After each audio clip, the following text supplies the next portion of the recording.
With quality brand name products at affordable wholesale prices, Cash and Carry is the perfect place to shop. Whether shopping for individual, business, churches, or more, Cash and Carry is sure to meet your needs. Cash and Carry of Cookeville, 931-528-8050.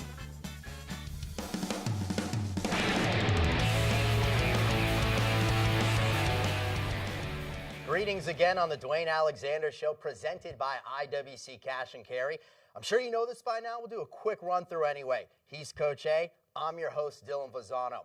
Well, the Golden Eagles, they played at home last Saturday, and Coach, for the first time this season after playing at home, you guys get to stay at home, a matchup Saturday night against Southeast Missouri. We are excited about that. Like I said, we had a tough road schedule there early in the year, and getting to play home last week was certainly exciting for our guys. We had a great weather day for it and had a really nice crowd, and it really was exciting for our guys and for our players.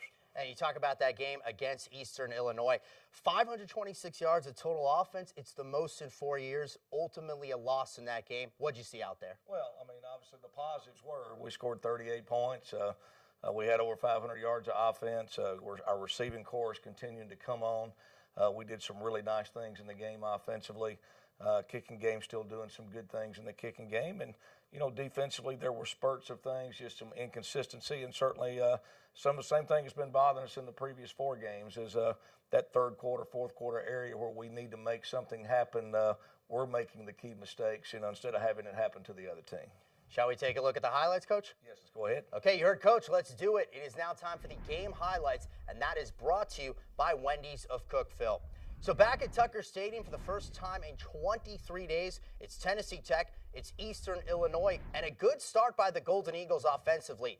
There you see Luke Ward. This is a 3rd down and 2 play. Coach, he ends up taking it 9 yards to continue already a promising drive. Yeah, we felt really good about our short yardage situation going into this game. A couple of quarterback runs could be very beneficial, and that was a big first down on our first drive. Very next play, Luke Ward connecting Josh Cunningham. Little slippery there. The Golden Eagles senior takes it 15 yards. Another first down for the Golden Eagles. We're about to see our friend again, Bailey Fisher. He comes back into the game. Coach, 2nd down and 9 from the Eastern Illinois 14. Fisher, play action, rolling, throwing, Cunningham stretching, touchdown. What a start. Big play, and it's nice to get some red zone touchdowns. We've talked about that. Previous shows been getting too many field goals, kicking field goals. It was nice to start with a touchdown in the game. Eastern Illinois, their response on the first drive, it's Harry Woodbury out there on a 3rd down and 5. There's a preseason All-OVC running back. Isaiah Johnson gets the first down. Good enough for 13 yards. Lengthy drive later on in the first quarter. This will cap off the drive. Woodbury, he goes to James Sheehan on the screen. Coach, the tight end takes it for 6. We're all tied. Well, they have a lot of weapons. Very good football team. Very good offensive football team. They had weapons at tight end. The quarterback played well, running back, in all the receiver positions. 3rd drive of the game. This is the 2nd drive for Tennessee Tech. There's been points for both. 7-7, Luke Ward on a 4th down and 2. Helps to be 6'3", 225, gets the first. Absolutely, and we wanted to be aggressive in the 4th down situation if we got inside the red zone because, we felt like we needed touchdowns in this game.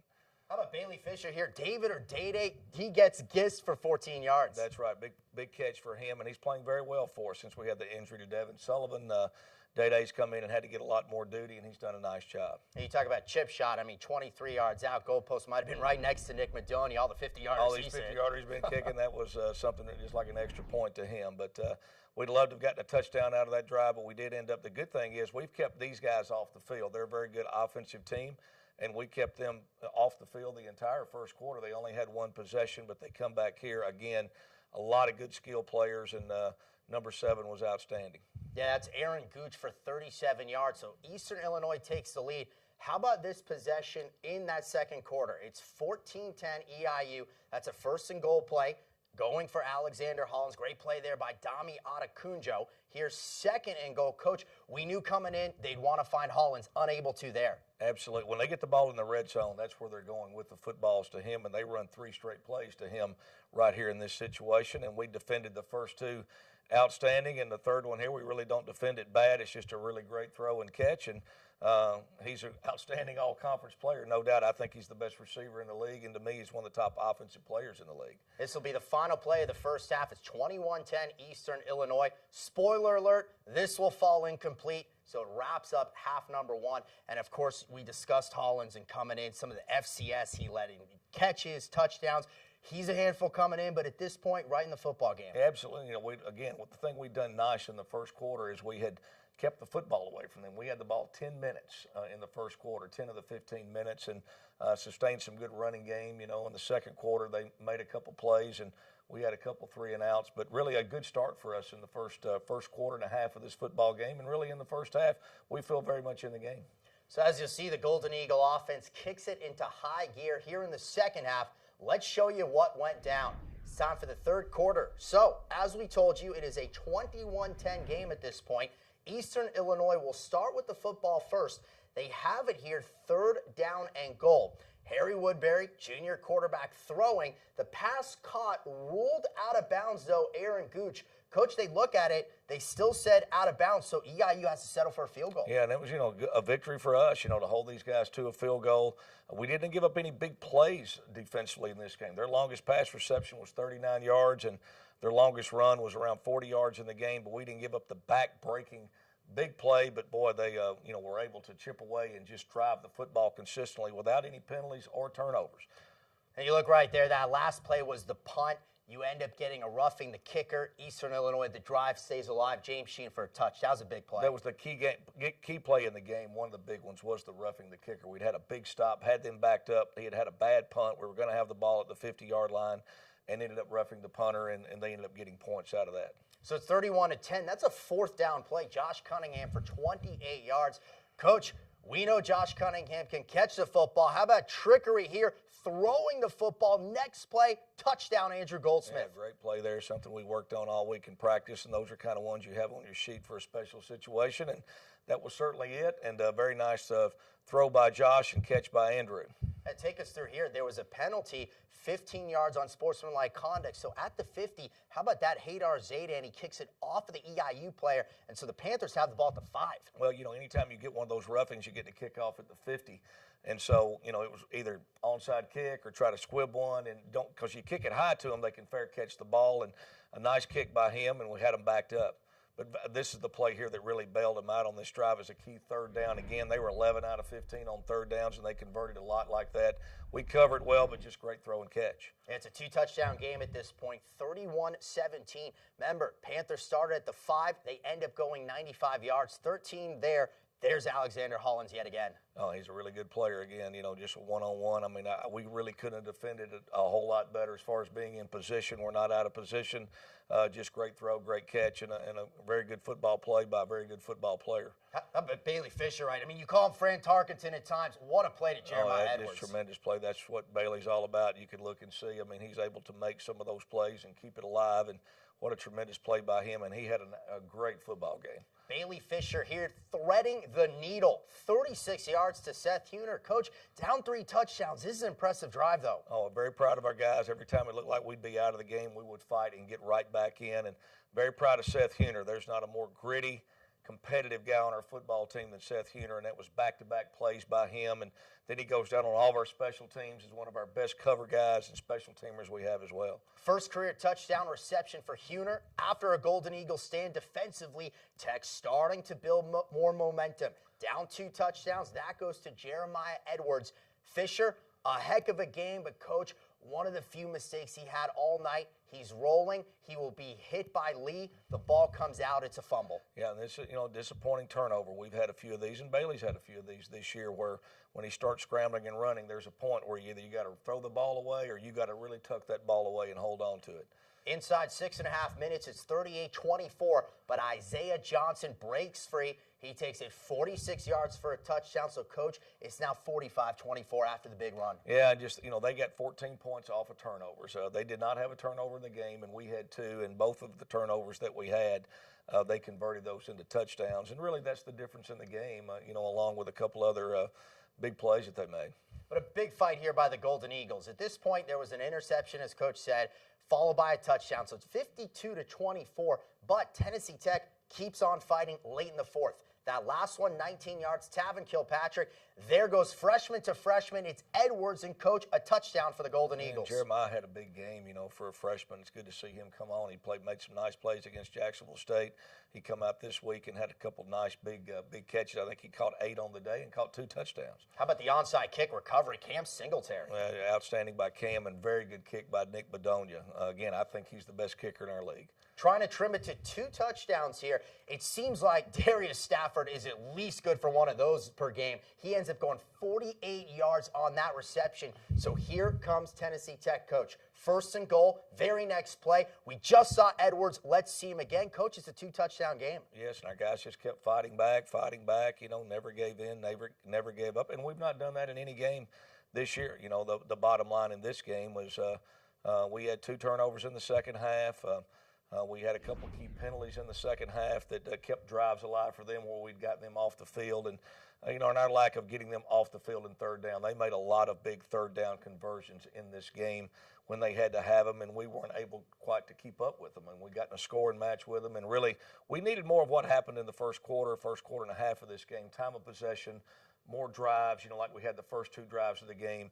And defensively, again, we just weren't able to get some key stops when we needed them. We made them drive the ball, but we didn't make enough key stops. And you look at some of the numbers right there. How about Bailey Fisher? So 383 passing yards. That is the 5th most ever by a Golden Eagle, and Coach, most by a true freshman. Yeah, outstanding game by him. He just keeps getting better and better and better. Threw 4 touchdowns and played very, very well for us. And, again, very pleased with his effort.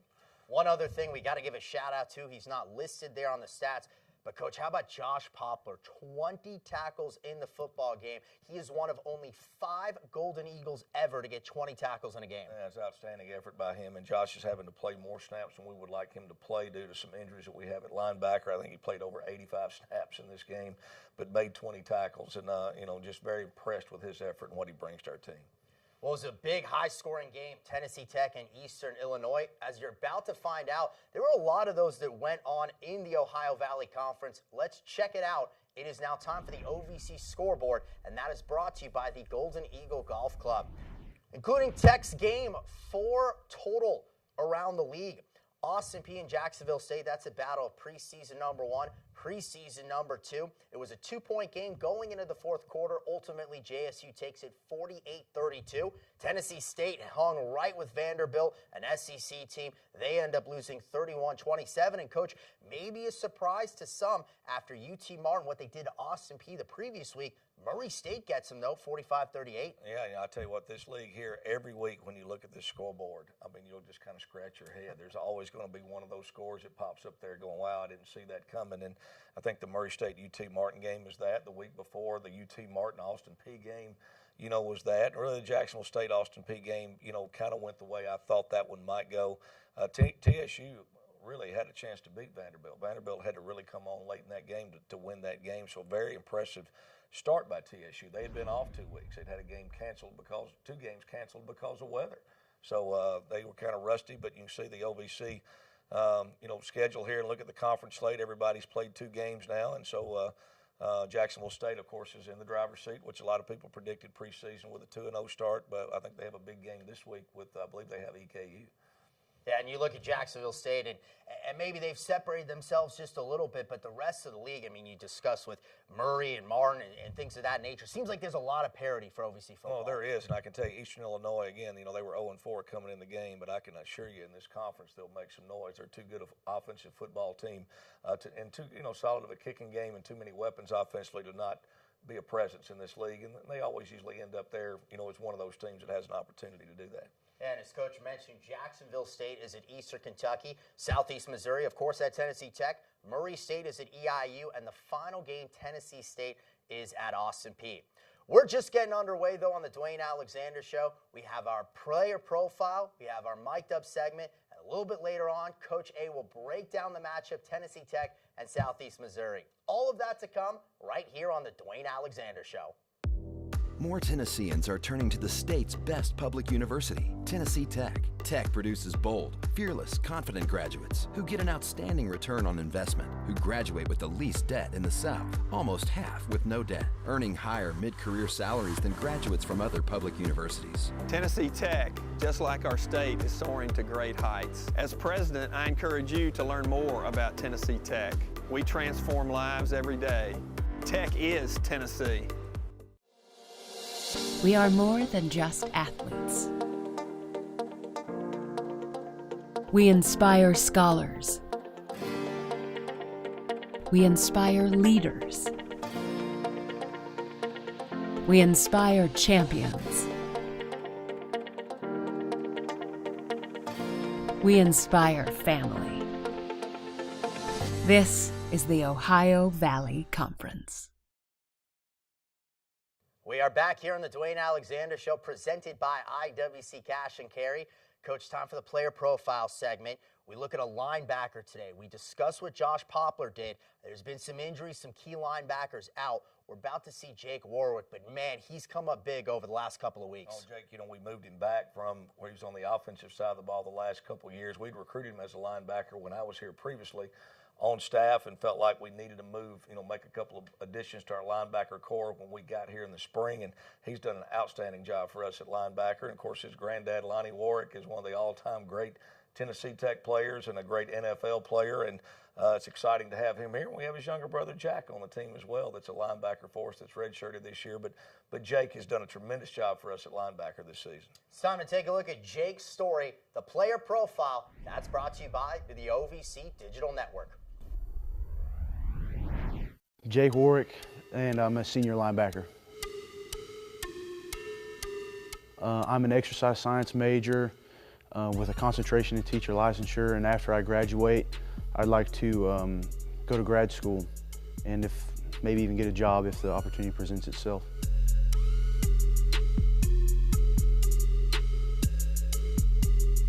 My grandfather played here, I guess it would have been in the early 60s, and he was a pretty good player in the league here, but he was most well known for his time with the Minnesota Vikings. And so for me to have the opportunity to come back and play here is a great honor. Not only do I get to play here, but I get to play with my brother. And so the fact that we get to carry on that family tradition is pretty cool. And so hopefully we don't get to carry it on just here at Tennessee Tech, but hopefully later on, maybe as a professional in football as well.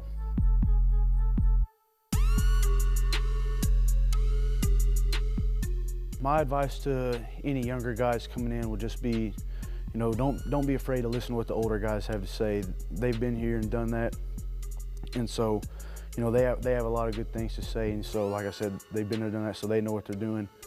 And being able to take criticism is one of the best qualities you can have in life. So, people that have experienced what you're experiencing, a lot of times know what's best. And so for me personally, that's what I believe the best advice I could give a freshman would be, was just be coachable. Don't be afraid to take criticism. Just take everything with a grain of salt.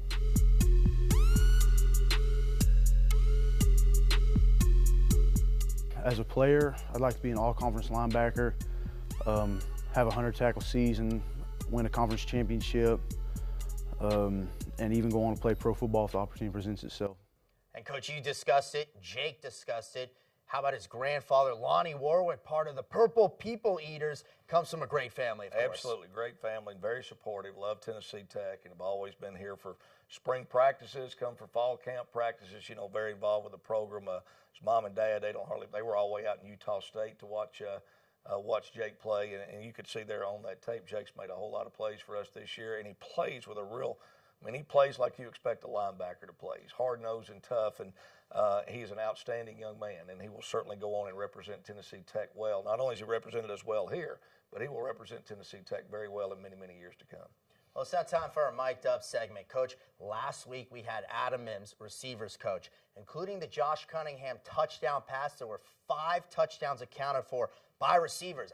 Coincidence, maybe? I hope that people have mic'd up this week. Let's hope this goes the same next week. Let's get the running backs going. It's time for Dominic Davenport. He is our Mic'd Up segment. That is brought to you by Pepsi.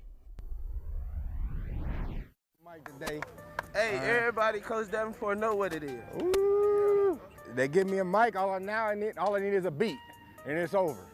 I got the mic, give me the beat, give me the beat. I'm chilling with AJ and McMeans.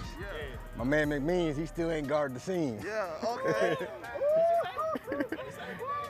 When I'm in phase, I gotta look and lean. Oh, okay. If you blitz off the edge, just stay off the green. Hey, good pickup right there, Dede. Good pickup. Good pickup. There it is. Tight. Good. You run full speed, react. Don't wait and guess. Just react. So we got 2 perfect reps right here. 2 perfect reps. All right, we're moving on. All right, here we go. Slow feet don't eat. Slow feet don't eat. There it is. There you go. Nice and tight. All day, right there. Good. 2 hour plays in a row. When it rains, it pours. All it takes is that right there. Now, do the same thing. I ain't barely hit you. Hold it how you're supposed to. You know what I'm saying? All these guys on the backside, they're trying to watch these guys this way. So if I go left, you're gonna get hit. You're gonna get smoked, okay? Step up, Dede. Buckle up, Dede. Buckle up.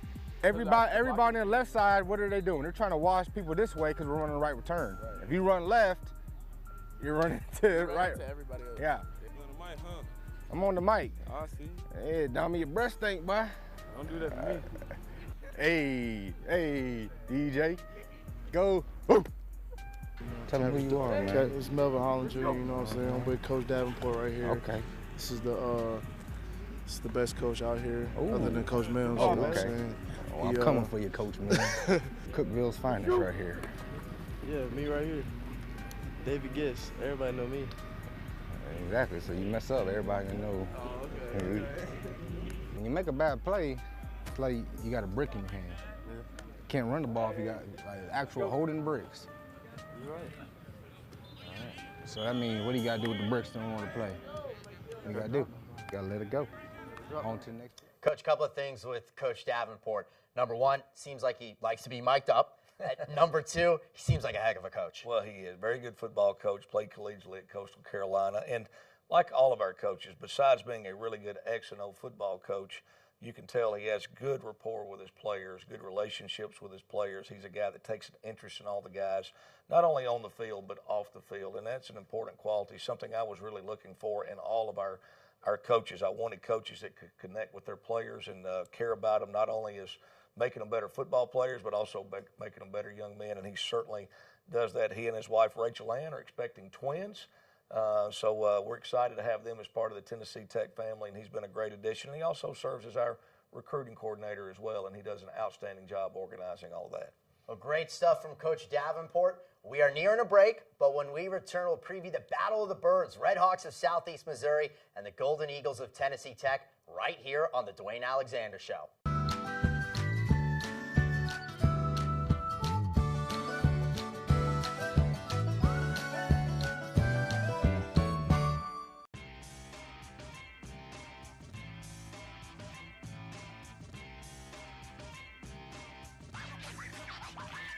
One hit high and deep. Back of the end zone. Brown got it. Moore drives inside. Put it up. See this one. Swung and missed it. Now Smith again. Block point Tech. Nice turnaround by Johnson. Near post. Kick in. Any place, anytime. Find it here. The OVC.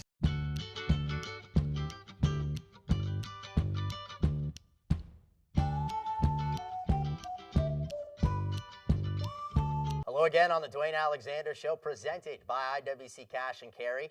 Well, for the first time this season, the Golden Eagles will be playing in back-to-back home games. Just took on EIU. It's now time to see what Tennessee Tech and SEMO have in store. It is time for this week's opponent, and that is brought to you by the Golden Eagle Golf Club. All right, Coach, Saturday night, Tucker Stadium, 6 o'clock. What do the Red Hawks have up their sleeve? Well, I don't know if they have anything up their sleeve, but they're a very good running football team. They have the best, arguably the best back in the league, a preseason Offensive Player of the Year candidate in Marquise Terry. He's already rushed for almost 700 yards this year, averaging right at 8-9 yards a carry, which is outstanding as a back. And he's off to a very good start. And they do what you see them doing there on tape. They can play action and throw the football as well. And they're always a very physical, hard-nosed football team. They play with a lot of tight end sets. Their quarterback will run the ball. They love to run the ball, of course, with their big back, and then play action and try to make plays in the passing game. Defensively, they give some unique looks, kind of what we call a bear front with a nose guard and a couple of 3 or 4 eye techniques in there. They do some different things defensively. So, they're a very, very hard-nosed football team, very well-coached team.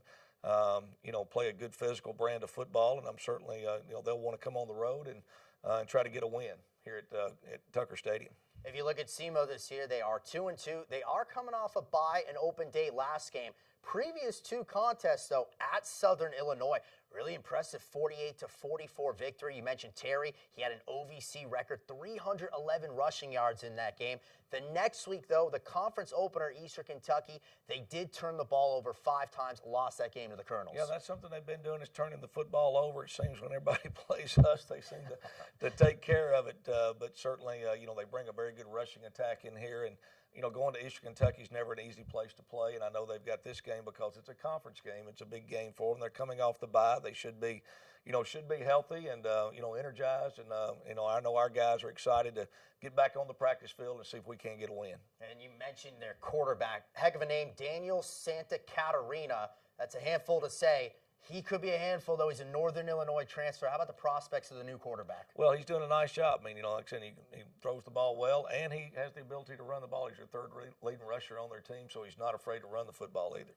And, of course, Coach, we'd be remiss if we didn't bring up, it is Legends Weekend, a couple of championship teams from back in the day, 53 Golden Eagles, 58 Golden Eagles. They'll be honored as well. That is exciting, and I know Kevin Tucker and his dad was the coach, back in the day, and those guys will be here, and it's exciting to have those guys back. A lot of them came back in the spring for our spring game. We had a lot of those guys back, and so I'm excited to have those guys back here on campus, and all of our former football players and football alumni that will be part of Legends Weekend. I know myself and Coach Hatfield has tried to reach out to a lot of the guys, from our era, and we talked it up a lot at the golf tournament. So I think we'll have a really nice big turnout of all the former players back for this game, and that's very, very special, and I'm looking forward to that. Well, that's great stuff, Coach. Good luck Saturday night against Southeast Missouri. Thank you. We'll talk about it next week. How you can watch that game, it's on WCTE. It's also streamed on ESPN+. You can listen to the contest on 98.5 KISS FM, and you can read all about it in the Cookeville Herald-Citizen. For Coach A, I'm Dylan. We say goodbye here on the Dwayne Alexander Show.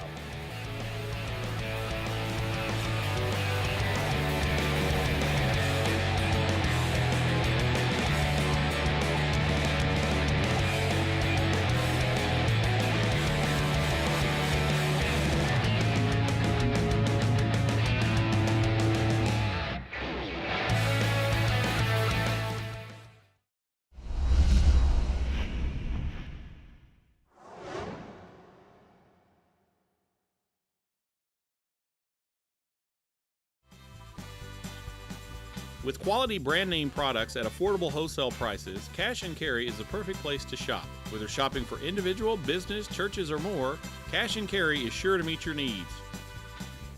Cash and Carry of Cookeville, 931-528-8050.